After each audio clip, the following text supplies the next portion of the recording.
Hi, my name's Rebecca, Dr. Rebecca Cardona, and I own and run Fear Nothing Coaching. And my whole purpose in designing my coaching practice was so that people can give themselves a great life despite life challenges. And we all know that this life brings challenges for sure. That is one thing that is for sure. So today, I wanted to spend a little time, one, so you could get to know me a little better, but also two, to be able to talk through the question, how do I know whether to start with therapy or with coaching? And that's a great question, right? Where do I start? Do I start with therapy? Do I start with coaching? And how come? So before we dive into that, let me tell you a little bit about myself. I have been a therapist. I have had probably about 20 plus years in the behavioral health field. And I started out as a therapist probably when I was about 23 years old, and then quickly moved into running and building behavioral health programs, because I found that my skill set was really, really good at growing and building others and opportunities. Now, within that environment, I learned many, many skills and so much invaluable information. And today, though, I'm actually a coach. So I have been a therapist, and I also now am a life coach. So I've lived in both worlds.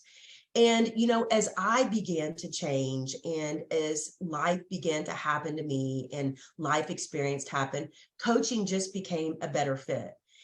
I'm not here today to say that therapy is better than coaching or coaching is better than therapy. The biggest thing that I want you to get out of this is to teach you a little bit about each of them, but also be able to give you information that helps you say, what is the right decision for me right now?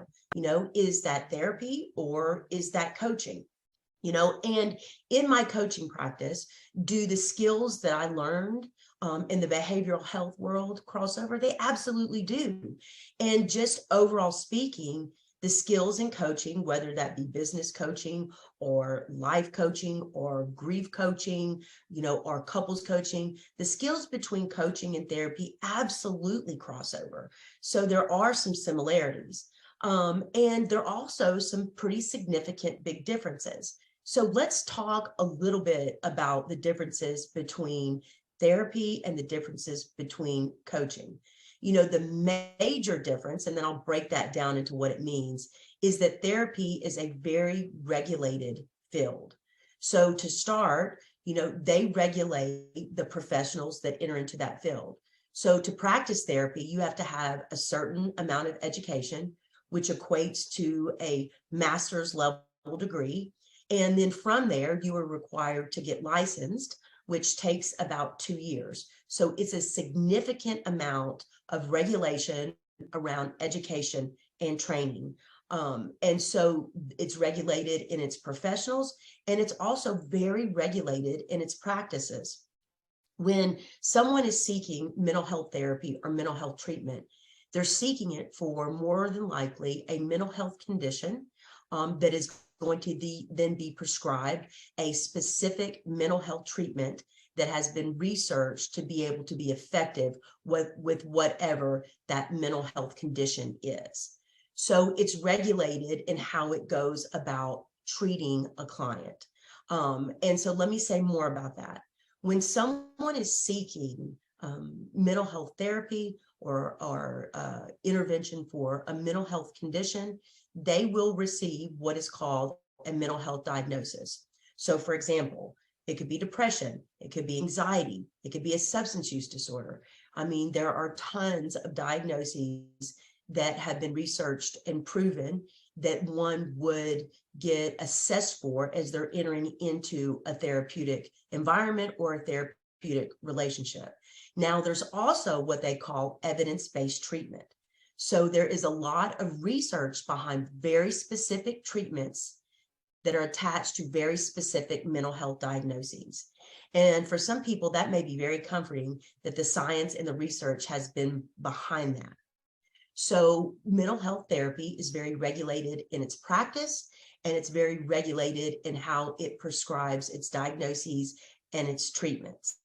And also, because of that, your mental health therapy is widely covered by insurance companies, where coaching is not.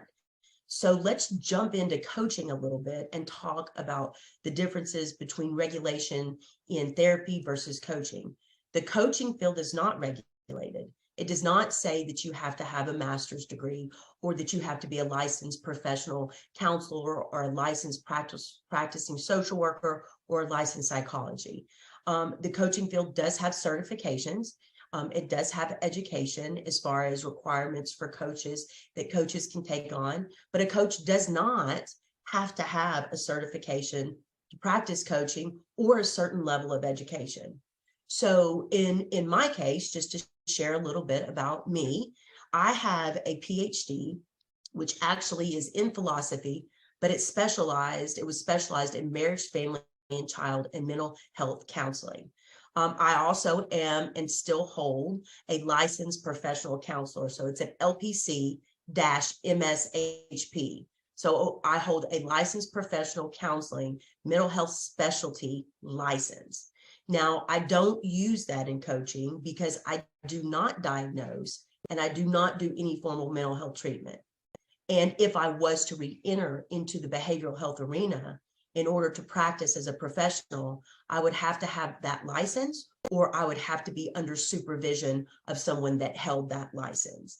But as a coach, for example, when I was shifting and becoming a coach, I got trained by a coach who is certified, but I did not go through a formal certification program. She and I both felt that the skills that I had obtained through, my PhD and my behavioral health background were very, very sufficient and supported absolutely all the principles that showed up in coaching. So again, you can see the difference between regulation and non-regulation. So let me talk a little bit more about, regulating a specific treatment. So therapy, you will receive a mental health diagnosis if in fact your insurance is involved, because that's required. Just like if you were to go to the doctor, there's going to be a diagnosis that's required in order to provide some form of treatment. So if you do see a mental health therapist under your insurance, there will be a diagnosis. And again, there will be a supported mental health treatment, formal treatment that should be attached to that type of therapy. So now let's crosswalk that with coaching. And the best way to do this is to think about a coach, right? Think about a basketball coach or a soccer coach or a tennis coach, or a yoga coach. All the sport coaches, right? And so in life coaching or in business coaching, there are specific strategies that they're used, but it's really more around counseling and encouraging and motivating and training and strategizing and conditioning, just like a coach would on the field, just like a soccer coach would on the field. They would get you conditioned and they would look at where you're strong and not so strong and how you should show up and what position you should play and what position you're not good at. They would make sure that you were ready to get out on the field and run for 45 minutes. So they would help condition your physical body, and they would strategize on what position you should play in based off of your talents, your strengths, and your less strengths. So coaching is a little different in the fact that there is not going to be any formal mental health diagnoses, and there's not necessarily going to be a formal treatment that's assigned to what you come in with. So different coaches use different type of techniques. And, for me, I use a whole kind of different type of techniques. I use, science, I use brain science, I use psychology as it relates to human behavior. I use soul connection. I use mindfulness techniques. I use change theory. So I use a whole lot of different techniques that really just show up in the human experience. And so again, just sharing a little bit more today with you about, the question of, where should I start? Should I start with therapy or should I start with coaching? And again, this video is not to say that coaching is better than therapy and therapy is better than coaching, because at the end of the day, the best one is going to be what you feel is right for you at this right particular time. That's the most important thing. And as we get close to concluding today, if you're thinking about reaching out, whether that's for therapy or it's for coaching, I want to applaud you. It's not the easiest thing to do, but I will tell you that either way, whether it's therapy and or coaching, there are definitely some tremendous benefits and not staying in your head, not trying to figure it out all by yourself. I always tell people we can't step outside of our brains and our bodies and say, oh, I need to look at that differently, or, oh, this is how I achieve that goal, or, oh, this is where, my career needs to go with its next steps, or, okay, this is where I'm trapped in this relationship. We just can't physically do that.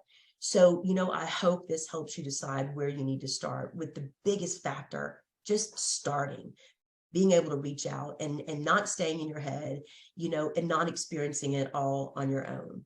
So with that, I just, want to thank you for your time. And I hope this has given you some clarity around where you should start and some of the differences between coaching and therapy. All right. Have a great one, and look forward to connecting.